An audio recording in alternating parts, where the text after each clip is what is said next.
Hi everybody, welcome to this very exciting masterclass, PR masterclass with the fabulous Patricia, who is our PR expert, who I met on a fabulous training that we were both on and shared a love for PR. And when I heard Patricia's expertise, I knew that I wanted to share it with all of you in my world, in my network. And Patricia is actually working specifically with women in well-being, working with yogis especially as well. So she is your woman to go to know how you go from yoga mat to magazine. And we're going to be sharing a little bit about that because I do love to be in a magazine. So like, and I've done it several times, and actually it made a big difference in my career, being featured as yoga teacher of the month for Yoga Magazine and being on their front cover. And the other magazines that I've been part of and more local press, and I've written for magazines like Happiful, I've written for Yoga Alliance Professionals, I write articles. I'm currently writing more articles for other publications. So writing and featuring is a really big passion of mine. And I want to help you to be able to do it too. But I'm always like, this PR is something I know, but it's not my expertise. So that's why I'm really happy to be bringing Patricia to you, to be sharing the behind the scenes, the expertise of how you can do this too. So I'm just going to pin Patricia, and then she can have a chat with you. She's got an amazing presentation, and and be sharing some incredible knowledge with you all.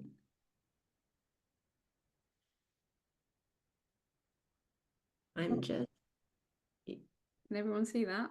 yes. Yeah? Yes. Amazing. Hello. Can everyone hear me? Yeah, thumbs up.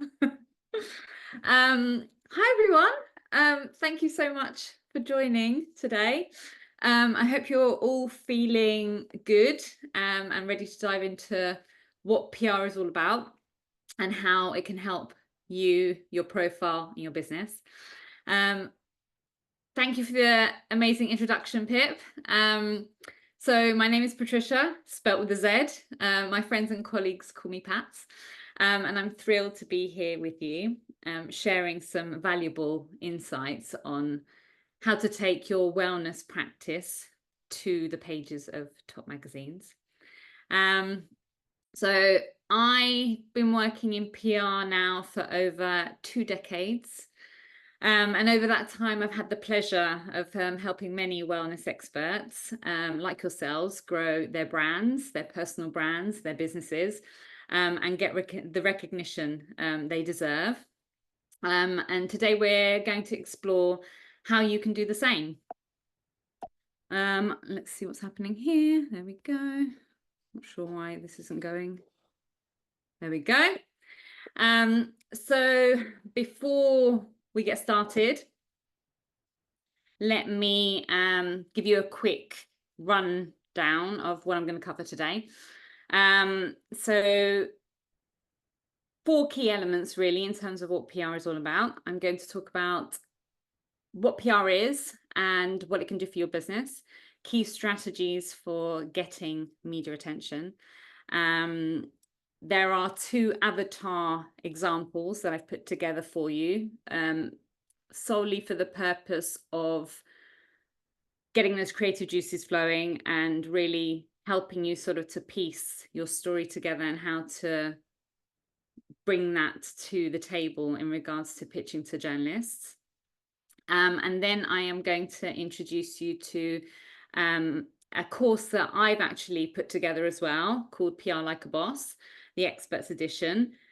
Should you be interested in taking PR forward, and I'll be offering an exclusive offer for you.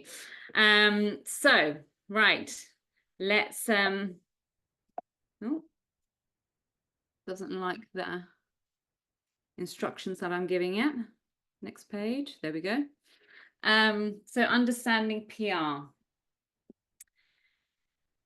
I want to get back to the basics because sometimes there can be a little bit of confusion about what PR is versus advertising and marketing, and they all play different roles. What exactly is PR? Why should you care about it? And in simple terms,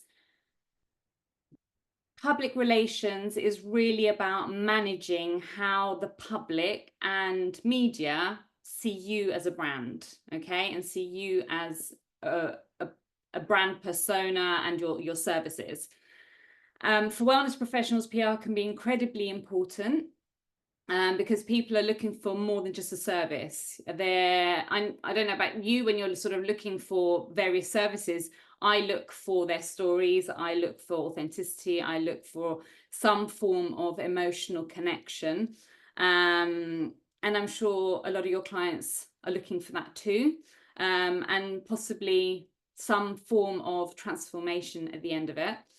The media are also looking for fresh new stories, inspiring content, and basically that's where you come in. So with the right approach, PR can help you not only grow your client base, but it can also establish you as a credible and authority in your field, even more so than you are already.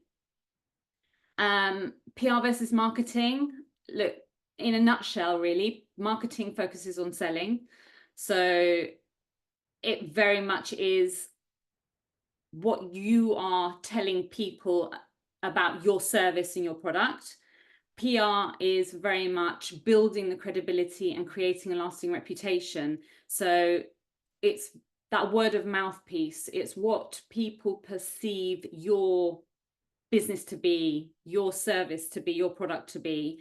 And it's that, yeah, like I said, word of mouth. So whether it's in the magazines or on social media, or if you've been featured in a podcast, that is PR.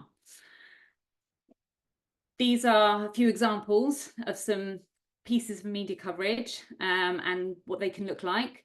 So here we have various different examples. So you have a profile piece about why Olga decided to become a yoga instructor, why she left her previous career. So that's basically her story and how it all came about. There's a piece there about an event for the Hot Yoga Society, and this was a big weekend that had taken place in collaboration with an influencer in the States that came over. It could be a piece, sort of a more of an educational piece, why something is bad for you, good for you. What, you know, in this respect, this was a dietitian and a nutritionist, and she's talking about ultra processed foods and how to spot and replace. So giving that sort of added value in terms of, okay, well, you know, instead of having this, have that. And more sort of like in-depth pieces in regards to just giving more information about a certain topic, how-tos, that kind of thing. Here are some amazing pieces on Pip, her profile piece and how-tos. And I think, you know, sort of, I guess I want to ask a question to Pip really now in terms of how those pieces helped her on her journey in growing her brand and her business. Like, what did it do for you, Pip? Well, it's quite, yeah, it was definitely was really interesting to do this as a piece, because it was in such a well-known yoga magazine, to be on the front cover and to be featured. I had about, like, I think it might have even been about 8 pages inside. And I had to do a whole piece on how to. So I had to do a sequence and then choose different poses, and then they did a bio, and I had to do the front cover. And it was really interesting, like what you were saying about this marketing versus this brand building, or the awareness piece. And I'll be honest, back then I didn't really know the difference, and I kind of thought, well, you're marketing, I'm marketing myself, I'm selling, but this is really not about selling, it's about really being known. And what it did, it gave me that national recognition, because it was a national magazine, where people across the country were messaging me saying, oh my goodness, I've seen you in Waitrose, or like, you're in here, like I've seen you here.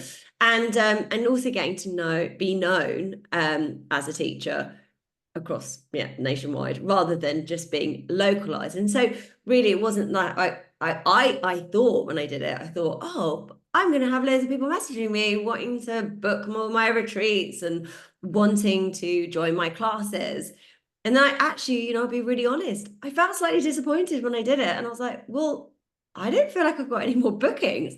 Like, people haven't come to my class more. But it wasn't that. It was an awareness piece where people knew me, and that enabled me to do other things and other pieces and write for other magazines. I will say about this, which is, I think, really important, and also something I hadn't realized until I did it, is you need the assets. Like, those photos I had taken, I did the photo shoot, and I had to contribute the words to the article about myself. I didn't have a journalist rock up and take the photos and sit there and interview me. I had to also come up with the photos and the assets. So once I was accepted, they said, you need to go and do the photos. That came at a cost to me. That was for me to organize and put together and to submit for the piece, for the article, and then they put it together. I have had other instances where I have had journalists come to photograph me. I think that was a piece for, I think it was the Telegraph, for a magazine. They sent somebody to come and photograph me, and I didn't get into it didn't get into the Telegraph in the end. But they sent a photographer to take some photos. And then they decided they didn't publish it. And I don't know why, and that happens as well, like sometimes you take that time, and I suddenly realized that there was a risk. I had a photographer coming from Telegraph, it didn't make it in there, never mind, okay, still was the possibility that it could do. But yeah, it was definitely, like Patricia was saying, this brand awareness and being known and people recognizing. So it's really worth doing, because it will get you noticed. Key strategies for getting into media and getting media attention. I've split this into 4 areas. So first of all, you really need to identify your unique story. And it all starts with your story. Like, what makes you different? What's the journey that brought you to do what you do, and where you are today? Like, what is that? Perhaps you've overcome some kind of personal challenge, or maybe you've developed a unique method and combined ancient healing practices with modern techniques, but with a twist. Like, what is it about you that makes you unique, and how you serve your clients? And whatever it is, that's your story, and it's what ultimately it's what will make you stand out. Journalists and editors, they receive hundreds upon hundreds of pitches every week. So having a unique and compelling story is key, to cutting through the noise. Once you've nailed your story, in comes the second piece, and that's how to write your compelling pitch. Like, you're sending out an email pitch to a journalist. What is it that you are ultimately telling them? Think of your pitch as an opening line. It needs to grab attention straight away. It needs to start with a strong headline, something that really captures the essence of what you're about, or what you do and how you do it. Then follow up with a brief summary, including relevant statistics or evidence that backs up your claims, if that's the, in terms of if that's the route that you're going to go down. If you have various case studies or transformational stories from clients that are happy to share those. And at the end of it all, don't forget to include a call to action. Why is it that you're emailing these journalists? Is it because you're inviting them to a retreat or an event? Is it a request for an interview, perhaps, or a profile piece? Or is it that added value? Maybe you want to write an article about some form of subject matter that is close to your heart in regards to what you do. Or it's simply, you know, providing a how-to, like how-tos or hacks, tips, tricks, that kind of thing. And also, like, I cannot stress the next point enough. Like, always tailor your pitches to the person you're contacting. Like, do a bit of research on the journalist and the publication, like, to make sure that your pitch is relevant to what they usually cover and what is usually covered in their publications. Like, it's all fair and well to say, I know, I want to be in Vogue magazine. Yeah, look, I can tell you, I've had so many clients come to me and say, I want to be in Vogue magazine. And I'm like, okay, have you actually picked up their magazine? Have you actually read their articles? Is it really relevant? Is there a synergy there? Are they writing about what you are all about? Is it the right publication for your personal brand and service? The next part of the puzzle, really, in terms of strategies, is building those relationships with media. Look, PR isn't all about, you know, just sending out pitches, hoping for the best. Like, yeah, you can do that by all means, but it probably won't get you very far. It's really about building genuine long-term connections, like building those relationships. Follow journalists, follow the editors.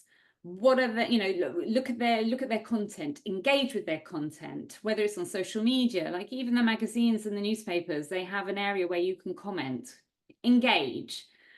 And if you can, and there are industry events near you where journalists are attending, try and attend those, you know, try and meet them.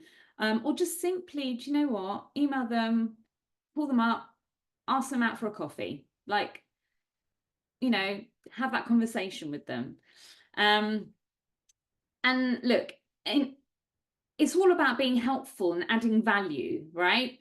Where you're not just promoting yourself, although that is, you know, the ultimate motivation and the goal is to achieve coverage, but you need to have that sort of added value to that journalist or that publication. What is it that you're bringing to the table? And social proofing. This is another tool in your PR toolkit, and a PR toolkit is very much an amalgamation of lots of different assets. So it could be testimonials or case studies or podcast interviews. But within your PR toolkit, you also need, like Pip said, your assets, your photography, your headshots, those types of things. It's really important to, you know, shout about what you've achieved. So if you have been interviewed or you've been on a podcast, shout about it. If you've done an event, shout about it. Like, you know, if you have amazing testimonials, shout about those too. Like, the more you showcase in your expertise, the more credible you become, really. These are some avatar examples. So this is purely, you know, food for thought. It's really an exercise to give you some ideas in how to storytell in PR. So I'll go through two avatars. One's a yoga teacher, one's a sound healer, and break down their strategies and what, you know, how they potentially have used their business and their events and what they do on a daily basis to communicate that to press. Just to give you an idea, really.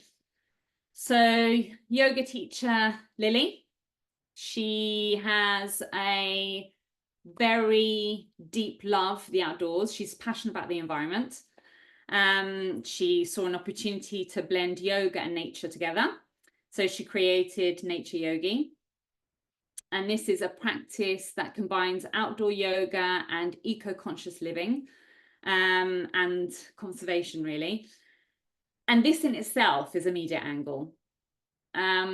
Strategies that she uses within her business can go from eco yoga retreats, where there would be, I don't know, sort of sustainable workshops on sustainability, or how to live a more sort of eco-friendly life, but coupled with the yoga and possibly nature walks. Partnerships, like collaborating with environmental groups, hosting events like, I don't know, Yoga for the Planet, for example, and combining yoga with tree planting or beach cleanups. Like, these are also events that can capture the attention of local press. Sustainable products.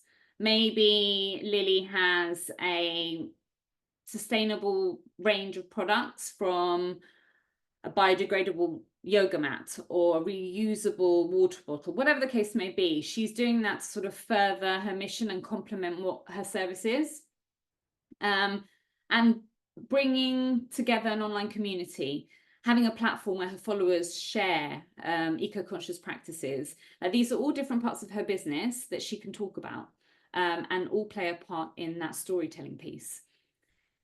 Like, storytelling in PR is about, it's more about that self-promotion. It's about sharing a journey, and an authentic journey that aligns with your values, and basically engages your audience, especially engages them and captures them emotionally. So here Lily's story can illustrate how aligning her brand with a clear mission and building those connections can create impact and drive media interest. And there's twofold area where her story could be told, but maybe in wellness magazines, but also environmental magazines from events that have taken place and that she has organized. Sound healer, same kind of thing in terms of different sort of strategies that can be used in, we'll call him Max. He has a fascination with the healing power of sound, and sound frequencies, and he uses sound therapy to help people with anxiety or trauma or sleep disorders. So this is his niche. Strategies within his business, they could be from sound healing workshops, which could look like small group sessions, personalized one-to-one therapy sessions to address emotional blockages, healing concerts on a bigger scale, having live sound healing performances in unique venues like cathedrals and caves, and it's blending therapeutic frequencies with music and attract wellness and music lovers. Custom soundtracks, this could be maybe a product that he has to complement what he does, and that could potentially look like personalized soundtracks for clients to use at home, addressing these areas, and anxiety, sleep and focus. And these could be available online or via an app, possibly. And then there's another area where he can do a certification program, so a training program for other healers. So all of these different things, again, serve as different stories for press.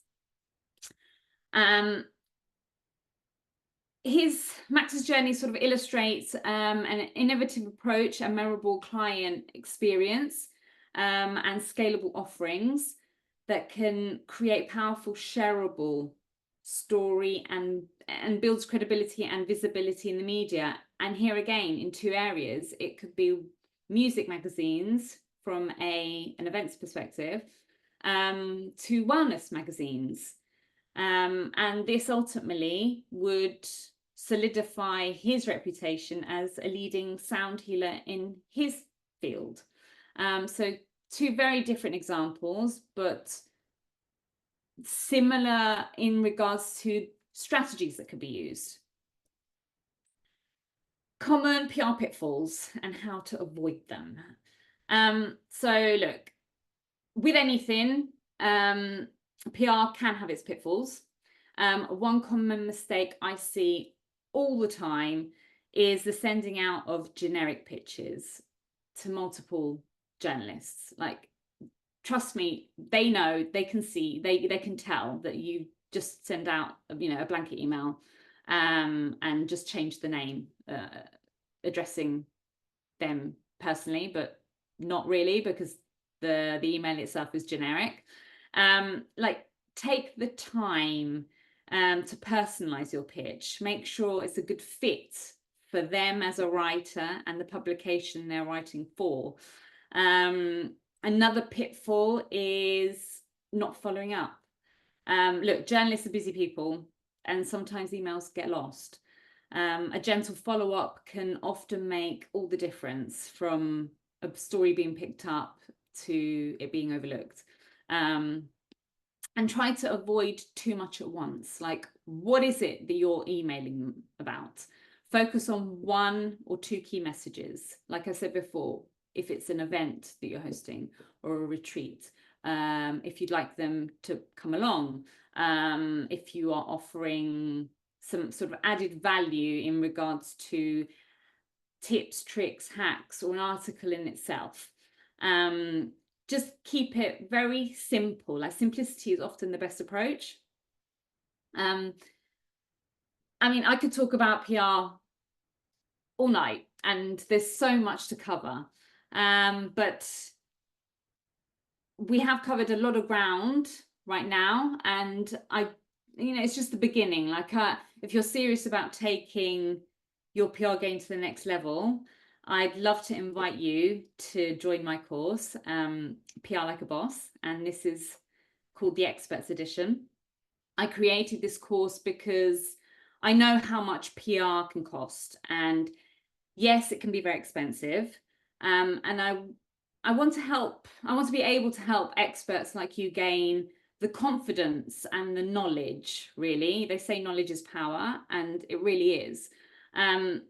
And having that confidence and knowledge, it will help you grow your business by conquering the media landscape, and drive your PR success, in turn achieving your business goals without the extortionate price tag. This course is an on-demand 7-week program. It will take you from PR novice to PR pro, I promise. And it's really designed for wellness professionals like you, with modules that, here we go, different modules every week. They cover from the bare basics of what PR is, introduction into PR, right through to building your PR toolkit, what should be in your PR arsenal, templates, how to pitch to journalists, how to measure your success, how to measure your PR success, and basically very much step-by-step guidance and resources that you can use straight away. There are also valuable bonuses that are included too. On completion of the course, you'll be able to enjoy exclusive extras, including my ebook called PR 101, PR Like a Boss, the Experts Edition, which goes into even more detail. A 1-to-1 60-minute lightning call with me at the end to go through your specific PR strategy, and how to bolster that if needed, and sort of really give you a little bit more support, and a curated target media list of 10 publications to get you on your way to building your very own database.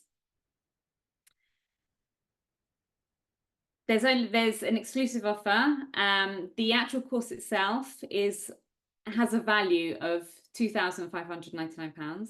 The normal price for the actual course itself is £995. Because you've joined me and Pip here this evening, and I can't thank you enough, I'm offering 20% off with the code PIP20.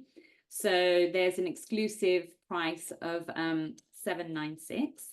And the first 10 to sign up will receive a very cute paper gang stationery book to help you kickstart your course experience in style. I will put all of my links in the chat.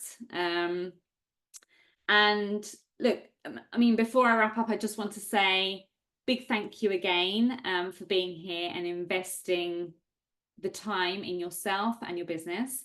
And remember that you have a powerful story to share. And with the right PR strategies, you can reach more people and make a bigger impact, and ultimately create other opportunities that essentially maybe haven't come your way.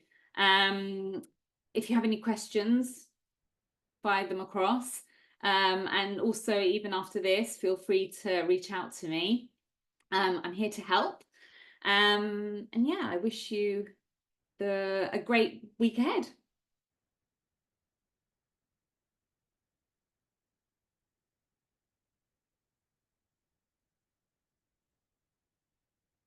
Oh, Pip, you need to unmute yourself. Thanks. Little bit of a unmuting situation there. I just want to say thank you so much for that. That was really, really insightful, and it made it just so many things were coming up in my head, and it just made it so much clearer, because I would definitely say I'm definitely an accidental kind of like PR person. And it made me realize that, like, there is such a strategy around doing this. And so like, first off, I think like it's either there's real method in doing this, and like with what Patricia's offering, to actually do this properly, because we can come across PR by accident. And I will be honest, a lot of the stuff I've come across about doing is by accident. And I've recently had press come on one of my retreats. She came on my Ibiza retreat, so I gifted her a place. I know lots of people have asked me about that before, about gifting places for press. And that happened, but that's only because I met the journalist at an event. The journalist at the event was like, "Oh my God, I love what you're doing." So I had a unique hook because it was on the disco yoga event.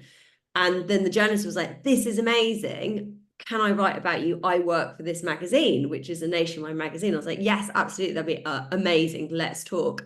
And then it was through this conversation, I said, "Well, why don't you come on my retreat? I'll gift you a place." She was like, "Amazing, I'm in, and I'll write about you for the magazine." So, there is that accident, but I actually think that then there's other people I've seen it, and they're in newspapers all the time. Has anybody seen anybody they know that seems to be in press a lot, like in the Telegraph or in the Sunday Mail, and then another review and another? I think, my goodness, like, they are doing so well, and it's not accidental. It will be because they'll have a strategy around it, and they'll know how to get in work PR, like sending these pictures. Is with pictures, is that something anybody else has thought about doing, like sending emails and pictures out? Because that was really, really insightful, like knowing how you put those, putting those out. So I think that was really interesting, because like I said, I think there's like so much that Patricia's offering in terms of understanding how to do that. Because unless you're going to pay somebody who's going to be what would they call it, like your PR, I suppose you hire PR, like I said, it's your PR representative. Yeah, and that's like is an expense, and that's pretty hefty to do that. It is like, that was really, really insightful. Made me realize that it can be done so much better than just hoping that if you're sending out things or meeting people by chance, or being asked, that they come through far few between. So actually having a real strategy and like knowing what you're doing in terms of like contacting magazines is pretty essential. And having that unique hook. Is there anybody here that on this call live that feels like they would struggle with a unique hook? Or I'm really interested to know, so please do like chime in if you've got any questions or any thoughts on that.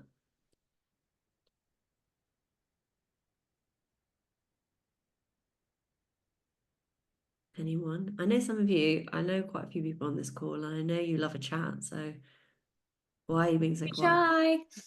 Shy. Don't be shy. I know lots of you on this call. Any questions at all? Just, there is no question that's like, must have any reflections on anything. Jump on in. Please let me know. I suppose for me, I was thinking like my story, I suppose it's being brave enough to actually get it out there, isn't it? So it's okay when you build a rapport with somebody on a 1 to 2, or you've got a group of friends. So you tell them your story, which is your unique offering as to why there's always a story, there's always a reason why we've come to where we've come to at this point, especially in this giving, healing industry. But then I think to make that step to then possibly, open your heart and pour it out into a magazine in black and white is a little bit daunting. That's my personal thought of it. Great idea, but I think I'd need to certainly put on my big girl boots before I sort of want, Such a great point, and I have got a solution for that. Patricia, is there anything you want to add to that? Yes, it is always very daunting. But at the same time, maybe you don't say everything all in one go. Maybe there's a section of whatever it is in your journey that you're more comfortable in talking about at the beginning. And then once you find that confidence and comfort zone, add a little bit more, and then a little bit more. You don't have to put all your cards on the table at the same time, if that makes sense. I totally agree with that. And that's exactly like anybody here who's worked with me, and quite a few of you have, will know that one of the first things we could do when you work with me one-to-one is we write the story. So we write your story, because unless you're clear on what your story is, that's your foundation, that's your starting point. What is your story? What are you sharing with the world? And anybody here who's worked with me, and those of you who haven't will know, like, just to explain a bit more about you writing your story, I always say you have 2 stories. This is for me as well.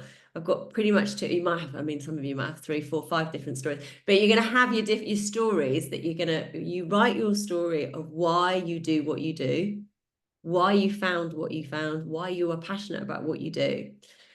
There's different versions of that story. I have my story of how I found yoga in my life and the things that it did to change my life. I've got many versions of this because some of my story I'm not prepared to share. I'm not going to share it. I'm definitely not going to share it in a magazine. I definitely don't want to be, sharing a story where other people are involved in my story that wouldn't have consent to be part of that. And some of my story is I'm still working through it. It's still things that have happened to me in my life that I'm still working through. And it's not something that I'm not going to literally like, oh, this is my whole story, because some of it, it is, I'm not going to fully share. Okay. Some people do know it and some people don't, and I share more as little bits here and there. However, when I have been interviewed for a magazine, I've got my version of my story that I share, of my life in London and how I was like doing this and doing that. As a bit of a party girl, but there's quite a lot of other bits that go with that, a bit of complexity that I don't share. And it's not mean that I won't always, but I just, like, exactly like Richard said, like, I'm sharing what I feel comfortable with, because I don't want to share anything that would be like triggering for myself. Like, I don't, like, it's not about sharing, particularly what for others, but for myself, that I feel really comfortable. So I have my version, and I get everyone I work with one-to-one to do this. You have your version, you're like, this is me, this is why I found what I do, and I love it, and this happened to me in my life. But there is absolutely no obligation or requirement by anybody for you to share anything you don't feel 100% ready to share or comfortable sharing. And so you might have a few, and then you might be like, actually, I'm going to share this bit about my life. I'm all right for people to know this. And then as time goes, you might share a bit more, because really what's happened to you in your life and when you're sharing your story is your superpower. It's made you who you are. Like, all those past versions of you are awesome and magnificent. And all those past versions of you have made you who you are today. And every single one of them is celebrated and loved, and it is amazing because it's brought you. But you can just take your time to share those other past versions of you, when you feel ready. So I say write your edited version, and then you can also, write another version that you might share in a newsletter that you feel comfortable, or you might just write a version that's just for you to look at. How does that sound, Diane? Thumbs up. Awesome. Yeah. Great question though. Yeah. Anybody else feel like any parts of their sharing or showing up that they might be a little bit, oh, nervous about, or does this feel like something you can, yeah, go for it. Yeah, I it's have a small definitely, question. yeah. Hi everyone. It was really interesting when Patricia said about the events, like renting like more events for the community, local events, and how you get kind of attention around that. I just kind of think like I live in a really awkward place. Patricia knows, she knows where I live. I live in Italy in the middle of nowhere, and it's still like a growing yoga community, but so everything to start new is very difficult here. But yeah, I guess any kind of tips or advice on how you would get the word out? Like I'm just worried that if I hold an event, there'll be like 0 people coming.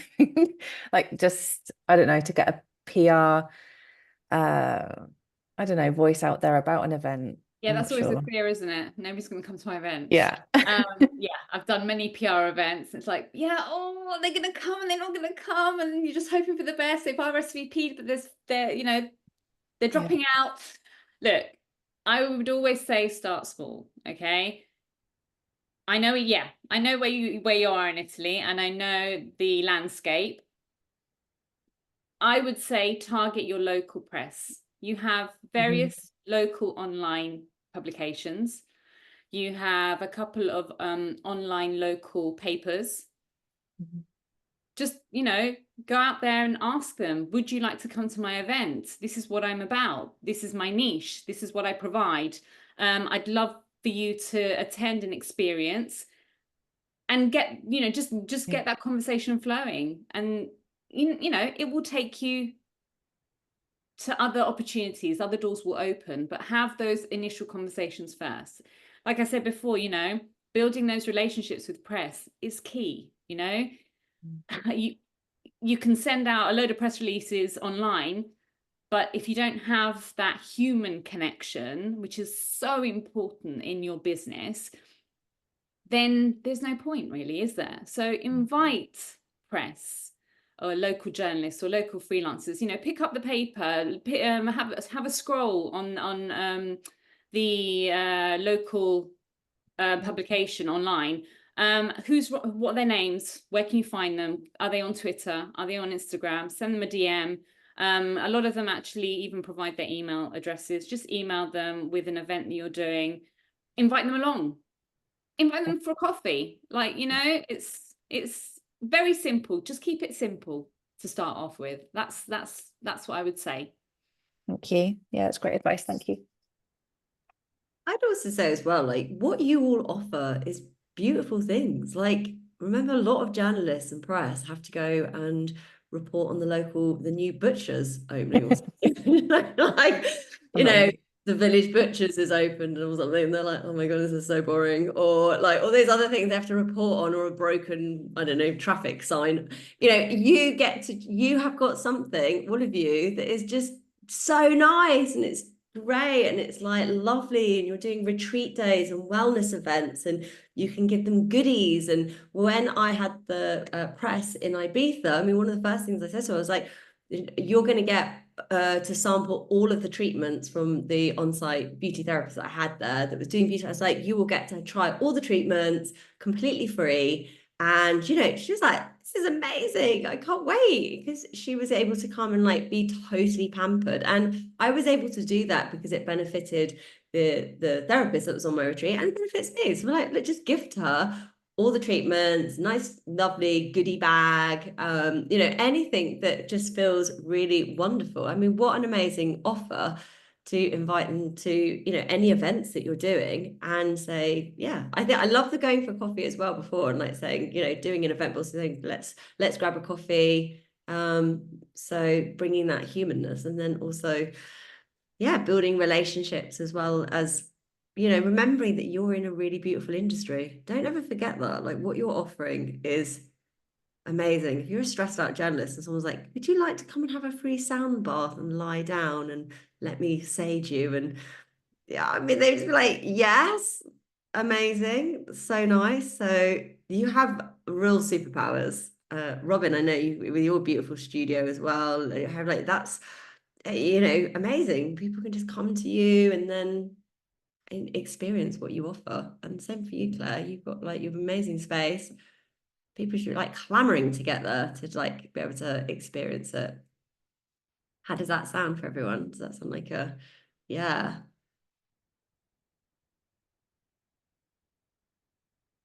Any other thoughts? Anybody got any thoughts on that or anything else they'd like to share? Thanks, Sylvia. Love your comment. Yeah. Hey, I'm not muted. Am I unmuted? No. Oh, you were. Hang on. You are muted. No, I'm not. Great. Go for it. So I have tried before to invite journalists and things, but they always try to sell you a page of advertising. As they're like, oh yeah, well, we'll come over and see you. That'd be great. But how about this double page spread for like £500 or £1,000? And then if you do it every week for a month, then yeah, sure, I'll come over and see you and I'll give you an editorial, but they want something as well. How does that work? Should you spend out on the adverts? Is that No, not at the beginning. Absolutely not. Yeah. And also, are you talking to the right people? Because usually you have your editorial team and you have your advertising stroke advertorial teams. So they're the commercial side of the business. So maybe the people that you've reached out to and spoken to are not the actual people writing the articles themselves. So Right, maybe okay. so maybe, you know, they need to relook at who you're contacting, because yes, you know, there are teams specifically for that reason, to sell space. So I would have a relook at who it is you're contacting. Okay, thank you. I think, yeah, that we're talking about quite small country magazines. Yeah. I was probably about a team of about 6 in the office, but yeah, I think maybe you're right. I think maybe I've not gone for the right people. So thank you. That could be, yeah. But like I said at the beginning, no, you don't pay for it. You're providing a service. You're wanting to give them an experience, and that should be that sort of transactional, action that you're having in that point in time. There should be no money exchanged, because that wouldn't be PR. Okay, right, thank you. Yeah, that's so useful. And that's such a good question, Claire, because that's so true. Like people like asking you to sign up for those advertorials other than an editorial. And I think, yeah, just keep asking away, like sort of try different people, like as Patricia was saying, that definitely like maybe try different magazines as well. If you're not getting anywhere with the local, go bigger. Go bigger. Yeah, for sure. Amazing, great questions. Yeah, I know some of you have joined a little later in the call, but any questions or anything you want to add, like just jump on in. We're going to wrap up in a minute, so final questions. If anyone's got any burning questions, please jump in. Lucy, I can see you tapping.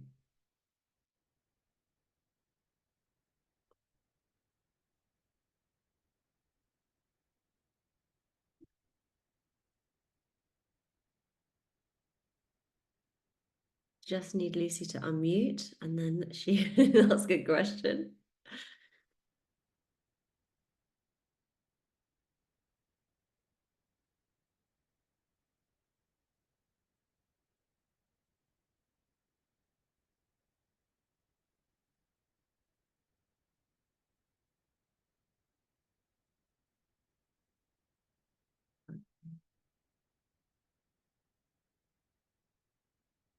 Enjoy, Lucy. Your mic's not working. All right, my love. Well, maybe this one is to send directly to Patricia or me, and we can send it on. Sorry, you can get your mic to work. Beautiful. Well, thank you so much, everybody, for joining. Really lovely to see your faces. Thank you so much, Patricia, for all that insight. That's really got me also very excited as well. Good. Yeah. Thank you for having me. It's a pleasure. It was a And pleasure. thank you everybody for attending. It's been lovely. see some familiar faces as well. Thank you for joining. Yeah, amazing. So Patricia will be in touch. We'll send you some details of her awesome course that she has available. So if you want to get the support, it's there. So definitely have a look at that, take advantage of that. And yeah, get in touch if you've got any questions. Beautiful to see you. And keep in touch. We'll see you all very soon. Thanks for joining this evening. Bye, everyone. Thanks.